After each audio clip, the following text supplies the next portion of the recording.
He's on the board of the Midtown Alliance, and I'm pleased to inform you that he's agreed to join our board to fill the vacant and much needed chair of outreach. So I think that will be a sort of a turbo boost for all of us. I think not only his contacts, but kind of his boyish charm and his professionalism will add a lot to it, which you'll experience in just a minute.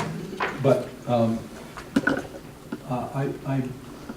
I've only known Wade personally for a short time, but I've already learned a couple of interesting things about leadership from him. And I think his sort of innate ability to delegate. I mean, he was telling me about how he had come to the precipice of deciding that he no longer needed to review all the creative work that came out of the shop, and that he actually got better creative work if he didn't review it, not because his comments weren't good, but because it put the onus on the creative people to do their best work, because that was what was going to be shown. So, so I think I'm looking forward to his remarks, and I hope you'll welcome Wade to speak, and also as a member of the board.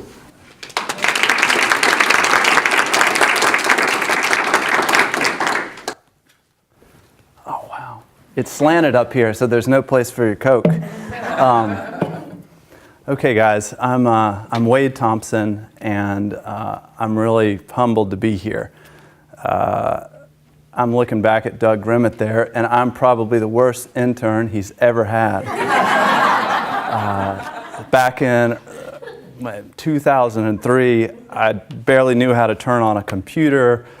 I was drawing with crayons, and I could do the print stuff and logo stuff, but I said, I want to learn how to make stuff fly around like these guys are doing and tell stories. So for whatever reason, Doug let me in the gates, and not just the gates of the studio, but in the gates of, it was the Egg, I believe it was called, this room in the middle of the studio. And everyone said, how come that twerp gets to go in there? And it's, if you're not good at anything, I don't know, eventually you get in a leadership position is what I've said, or you get invited into different places. So I guess as I sit here, it just makes me be grateful that AIGA was always there for me, and now I'm in a place after, working my ass off for the past couple years. I like to be in a place to be there for AIGA and to help give back wherever I can and whatever I can. So, when I graduated Portfolio Center in about 2003, AIGA was that big gathering of light. There was a big conference in Vancouver, and that's where we really started to have the big shift from design of artifacts to design of big experiences, to the world of design, to the role that thinking like a designer could add value to big businesses, to communities, and to nations even, and ultimately the global ecosystem. So a lot's changed in the past, 8 years. We were a beauty shop. Like Dorian said, we made it look pretty. Hey, send it my way.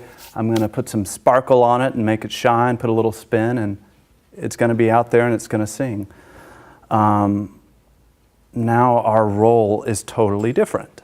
And I think the design profession has turned into, it's elevated, right? We always talk about being brought to the table. And that table hopefully was the boardroom table. And now we're trying to figure out, what do we do now that we're sort of at the table, or we're at least near it, and we're not being served up on the table as it's this guy's fault, because he took forever to make the creative and whatever. So as we're here, 25 years, it's a big point. The industry's changed. The tools we use are different. What's required of us is different. We heard it before. I don't know if I've seen a portfolio for everyone that works at my agency. And it's great work is the prerequisite. It's just paying the fee to get in the door to meet with the team. You've got to be a great person, and you've got to be able to share your enthusiasm and your energy with the rest of our team and with our clients. And that's a different business than it was. We used to walk around with a book and say, "You like my pictures? Yeah, let's start working together." But I wonder how that happened and how we got there, because in school I learned typography. I covered my walls with, I wanted to know the difference of every character in Helvetica, Universe, Accidents, Grotesque, and I wanted to be able to really understand the nuances of each cut, of each typeface, and those specifics, right? Same with color, and color theory and layout and leading and letter spacing and all the details and nuances of typesetting. And what are we asked to do in our lives here? It's hey, help us think of a new business plan for this new business unit. How do we help connect with the people that are most essential to us?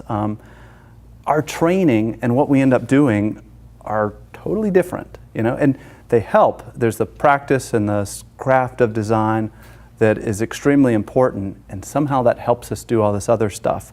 But I think AIGA is a critical bridge in that in our careers, and can help us, especially junior designers, kind of walk that path from learning about tools, techniques, and skills to being a valuable member of ultimately the business community.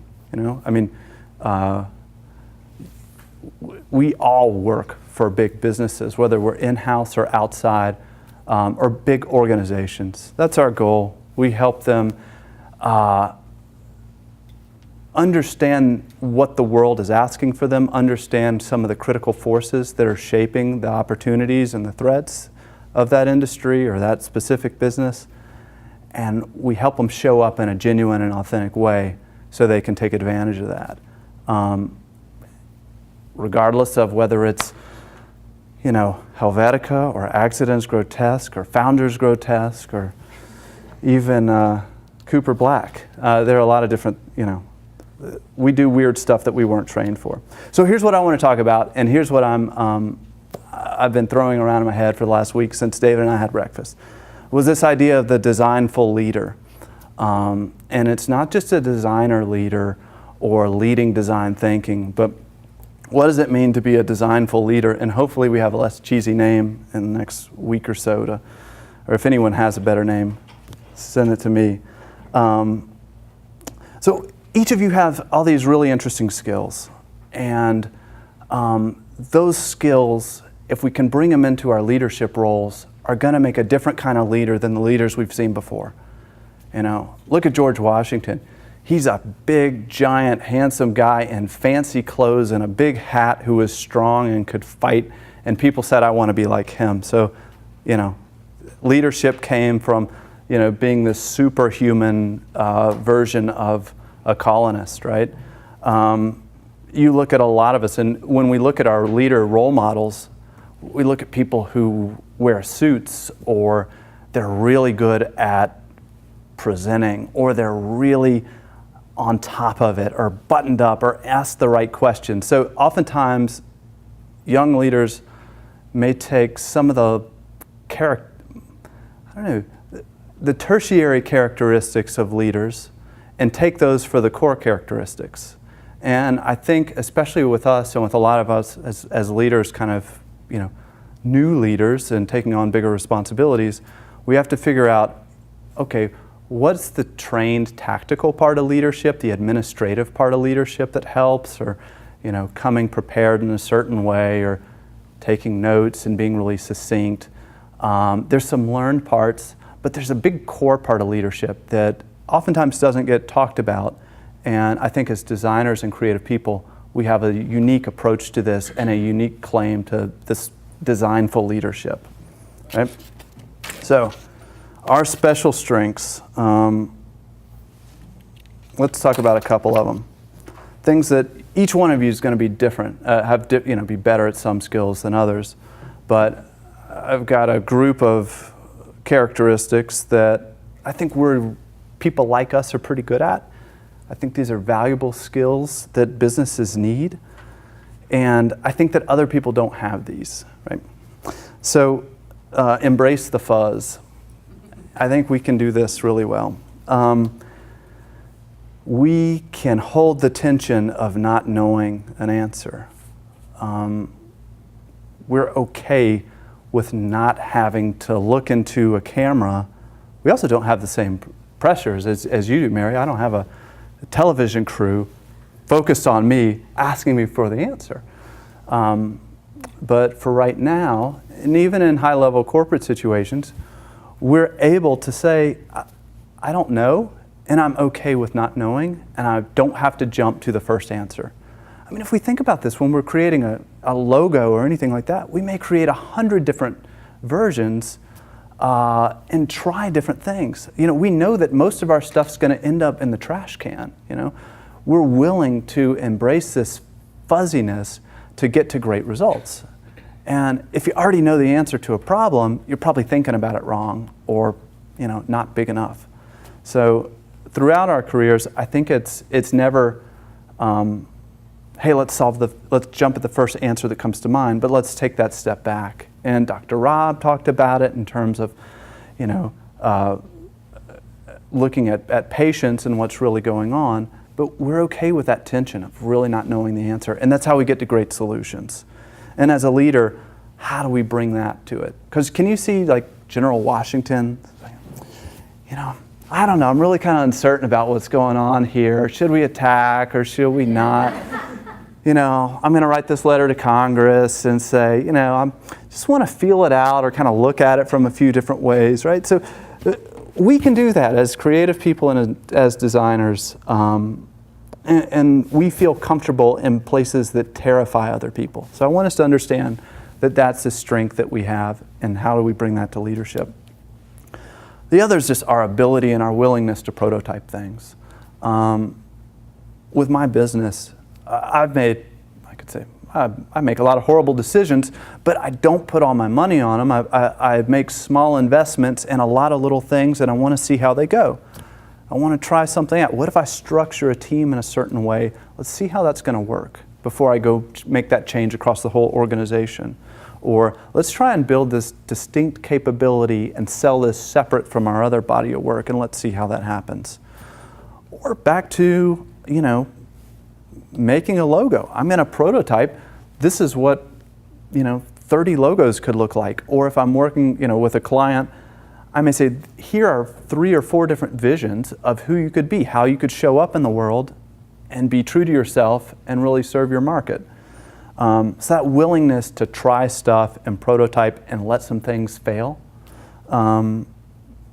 we do that all the time, and I think we take it for granted. So as a leader, what does that look like when we start to be willing to test some things out and try a lot of pilot programs? So I don't have any answers to this. I'm working through it right now. This is more like out of my diary, right? This is what's going on in my head. But we have this other cool gift, clairvoyance. It turns out to come in handy. And if you think about what we do, I mean, we talk in a secret language, right? You take whatever typeface du jour, you know, whether it's Black Sabbath or Cooper Black or Whitman or even old Trajan, right? We can use typography, image, color, all these elements of design to make people feel something, right? So we've got this secret language, and it hasn't been codified. No one knows it. It's not, oh, I want to feel energetic. Okay, I'm going to get this orange, and I'll take this, and I'll take some bold italic type and put it here. And you know, there's not a one-to-one correlation to all this. We speak a secret language that helps people. We help create reputations for people, for companies, for for institutions and communities. And it's being able to understand that nuance. That when you come to this part of town, for example, for Midtown Atlanta, I want you to feel welcome. I want you to feel happy and excited. And so there's certain typographic choices we may make and color. And it's pretty cool that we can do that we speak this secret language and we know these secret codes. We can help shape perception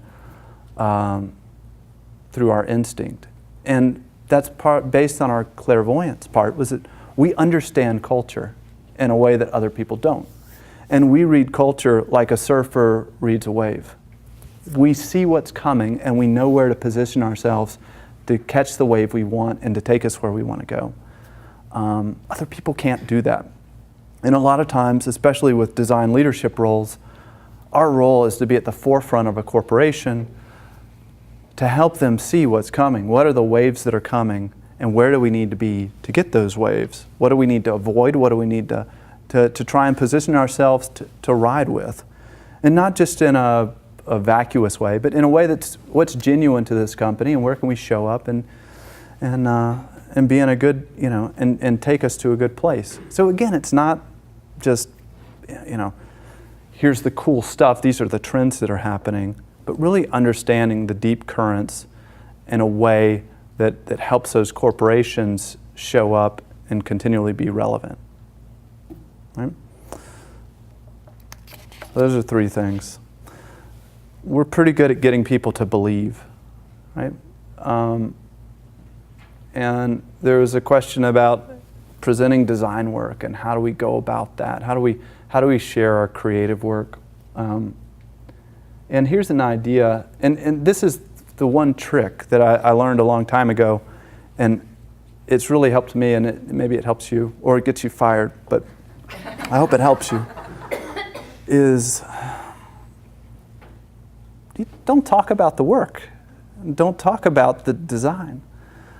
If I go to a tailor and get my pants cuffed, she's not going to say, should I use do you want me to use like an 8-gauge string, or what kind of thread should I use? Should it be like a poly blend string, Wade? What, my tailor's not going to ask me these questions about his craft.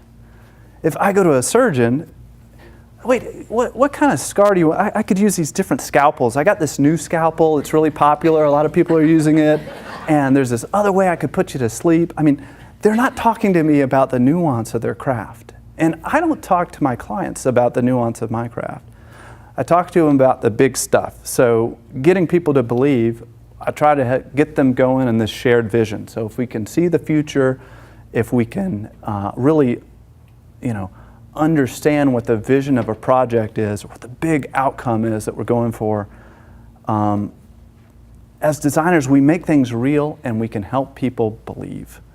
Like, I've got this great guy on my team, his name's Jack Whitman, and everybody on my team's a better designer than me, and they're all super smart in their own way, and it's fun to watch them grow. And David, to your point earlier about not really checking the work before it goes out, that's one of the big epiphanies I've had with running my company, is that I can't be the only one to deliver great work or have an idea of what great work looks like, So my role is to get there at the front of the project, help people think big and imagine big.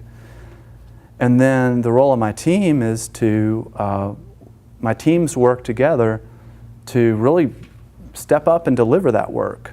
And I show up in certain places where I can hopefully maybe give a little direction or less critique, right? But really strengthen the good parts so that they totally own it. And when it goes out the door, it's theirs. And the reason why is when I became the gatekeeper in the old days, hey, someone hand me, is this good? I'm like, no, you misspelled the client's name. This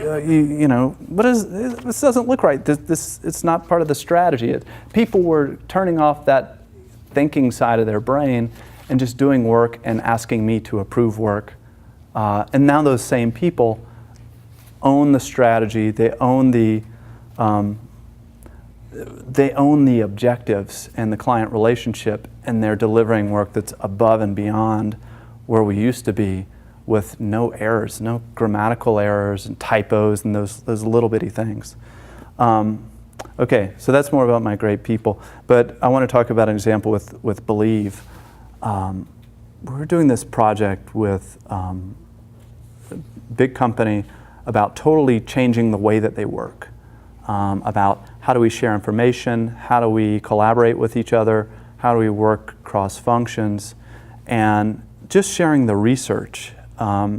Jack and his team covered a room and pictures of people building fires, you know, old like kind of tribal things in the caves of Lascaux, and the whole room was just covered in all this great kind of visual research. And each visual was actually a trigger for an idea or an insight that we had kind of discovered that was related to this project. And to see all these clients who had given up on this project before and kind of turned off, and it's something that they had to do because their operating committee really wanted it to see, you know, wanted to see this done. It helped them believe in the project again and inspire them. And I think you've all experienced that when you do great work.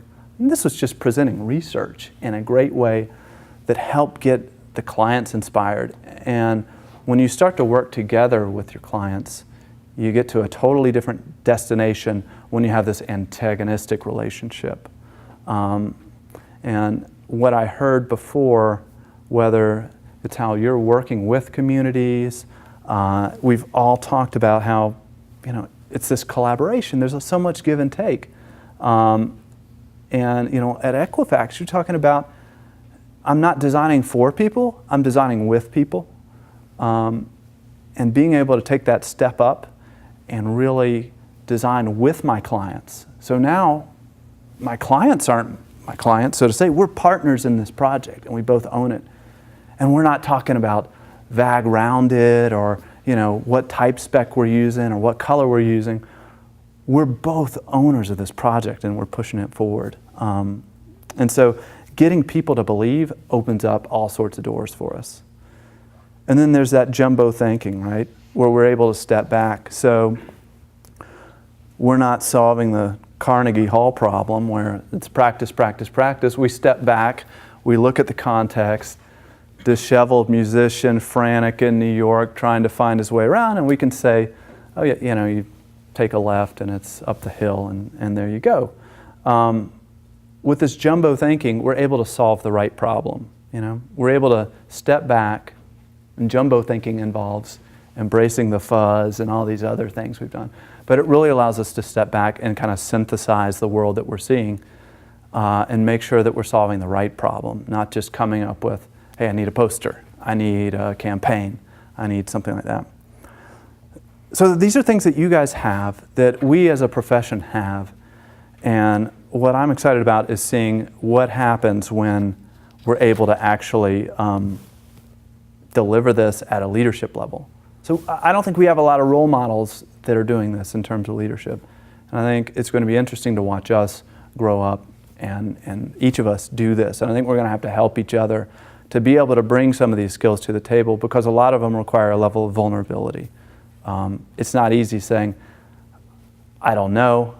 It's not easy saying, you know what, I'm not going to look like the authority figure here. I really kind of need to let go of this, and I need to let you guys, you know, for me, I need to let my team lead it and own it, and I need to step back. So it's a different role for leaders, especially in our industry.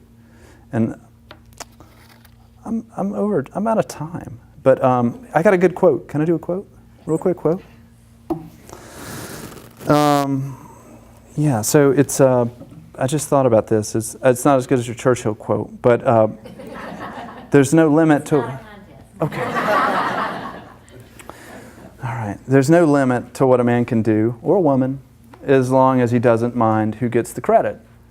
And that's from Robert Woodruff from Coca-Cola. And for us to think about that as leadership, it's less about leader as controller and more about a leader as, you have so many people that want to be involved, that want to be great, and as a leader, how do you orchestrate those opportunities and give people permission to do great stuff? So it's really, I'm seeing the most effective leaders today be those who are willing to kind of get out of the way and give permission to other people to do great work and greatness. And so it's designing those structures like, you know, holding meetings on time. That's a way to respect people, to provide some structure where people can show up and give their best and do their best. So the administrative part of leadership links to some of those bigger core assets of leadership, but ultimately it's how do we how do we really show up in a new way, be willing to be kind of vulnerable and open and empower everybody else and give them permission to do great stuff. So that's what I'm thinking about with leadership now. So thanks, y'all.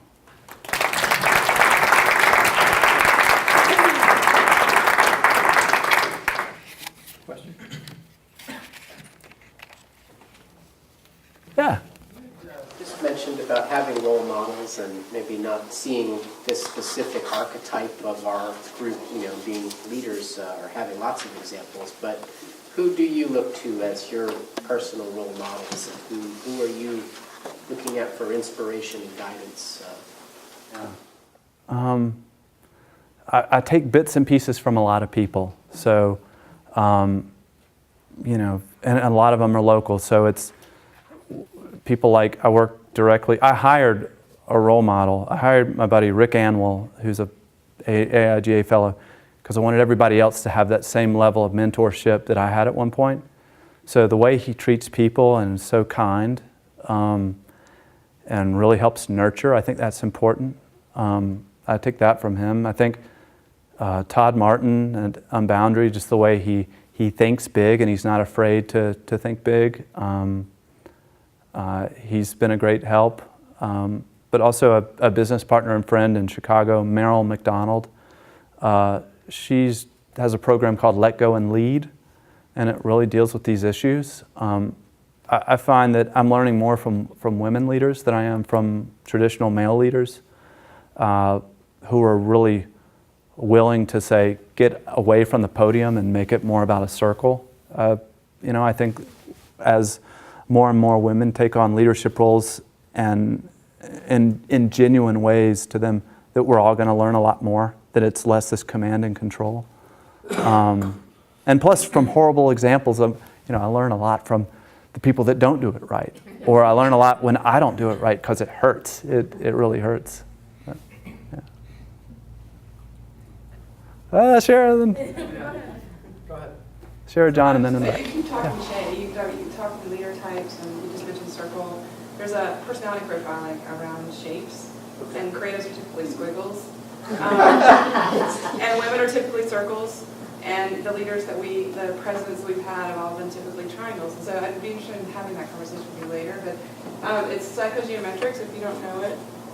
One of my mentors was the validator of it, and it's really fascinating to look at how different personality shapes are sort of, our perceptions of what a leader is changing. So we have these perceptions of what a leader used to be, which was this, this sort of Jack Welch triangle. There's a quote that Lee Iacocca said that I'm the arrow and everybody, or I'm the point and everybody else is the arrow. So it's like this whole idea that, or the feathers. It's this idea that you're getting me where I gotta go, and I'm a leader. But I do think as a culture, it's shifting, and so it's fun when you used the circle. I was like, oh my God, he's like totally talking this language. Well, I think the definition of a leader is anyone who has a follower. So if you're the janitor, I mean that's it. You can be a boss, and you can be an asshole, right? But if you have a leader, you have followers, and I think that's it at any level of an organization. So a junior level person may have more influence in an organization of the frontline employees than that C-level that they report to. It's so funny that you say that, because when I was president, there was a point in time, I don't remember what was going on, but I was like, if nobody's following, I'm obviously not leading. So what am I going to do to follow? That's when free food comes in. Hey, One more. John? Yeah, sorry. I was curious in hearing more about your example where you step back and you sort of let people sort of grow into the potential that you know that they have. And so that's a really kind of a scary thing. It's a risk, and it's you want to support enough that you see the potential realized, but you want to stay back enough so that you don't interfere. And so that's a lot of it. It takes a lot of control and wisdom to do that. I wonder if you could talk about how you find that balance and how you know when they're ready. Well, it's been tough, and I've made a lot of, say, decisions that didn't work out. I started with, about 2010, I moved from New York to Atlanta towards the end of 2010. And I kept my New York office, and I also opened up a small hub in Chicago. And my belief was that, I believe in people And that's like my fail. I see the best in everybody and I know what they're capable of achieving. And I had this great belief that these people could really deliver what I needed them to deliver in these different offices. And it didn't work out like that. We weren't getting what we needed. And so sometimes it's really hard for me to step back and let someone try something and let them fail. It's easier for me to fail, but to watch someone do it and be willing to do that is really tough for me. You know, I try and understand, I try and work with them now to say, I work with everybody on their own specific goals. And just because someone can lead or go somewhere doesn't mean that they really want to. And people are going to do what they want to do. So I've got a designer who, she really wanted to just be in the practice of design, just the craft of design. And even the beginning of this year, that's her performance goal for the year, was just to keep doing that. But mid-year, she started getting more involved in leadership. And she started, you know, getting involved in different, she's on a board, and she's really changed her trajectory. So now I have to make sure that my goals for them match their own goals for themselves. And I try and be really clear about what success is going to look like. So what are the criteria for success for me and for her? So how are we going to know when you know, what does doing a good job look like here? And that way we can measure it a little bit. So I try not to give so much rope that anything catastrophic could happen to our company or to the person. And I try and understand, I guess as a leader, my job is how much structure do I need to provide to make sure they can succeed? Because that's where I didn't provide the structure in New York and Chicago. And it turns out I couldn't have afforded to. I didn't know what me leaving that organization was going to do to the team. And you know, I learned through experience, but they didn't have the support to do what they were capable of doing had they had it. So I don't know. I just mess up and hopefully learn, because it does sting, especially when someone gets hurt in the process. I know that we're all right, we'll talk later.